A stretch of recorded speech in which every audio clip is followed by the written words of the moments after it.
கடவுள் கூட ஒருத்தர் சோகமாக உட்காந்துருக்கும் வந்தார்.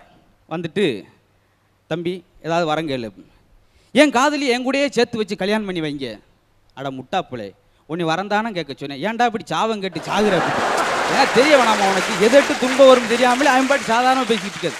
அப்புறம் அந்த லவ் பண்ணுறப்ப தான் அப்படி ஒரு எனர்ஜியாக பேசுவாங்க. அதாவது உப்புமா வாங்க மாட்டாங்க, சீனி வாங்க மாட்டாங்க, வாங்காமலே வாயிலே உப்புமாக்குன்றாங்க, பேச்சிலேயே வேறு ஒன்றும் தர்றது கிடையாது. அதுலேயும் பார்த்தீங்கன்னா அளப்பறையாக பேசுறது. சொல்லியிருக்கார், இரவை பார்த்தேன், அதாவது வானத்தை பார்த்தேன், அப்பொழுதும் நீ தான் தெரிந்தாய். சரி என்று சூரியனை பார்த்தேன், அப்பொழுதும் நீ தான் தெரிந்தாய். ஏன்னா மறைச்சிக்கு நிற்கிற அந்த குழுக்க மாதிரி எதுவுமே பார்க்கும்போது முன்னுக்கு இருந்தால் என்ன ஆகும்? காரணம் சாப்பிட்றத பார்த்தா சில வீட்டில் சில பிள்ளைய வீட்டை விட்டு வெளியே வராமலே சாப்பிட்றது. ஒரு அம்மாலாம் 6 மாதமாக வீட்டுக்குள்ளேயே சாப்பிட்டு கடைசியில் வெளியே வர முடியல. ஏன்னா வாசல் சின்னது. அப்புறம் இடிச்சு வாசல் இடிச்சு கிரேனை வச்சு தூக்கிட்டாங்க.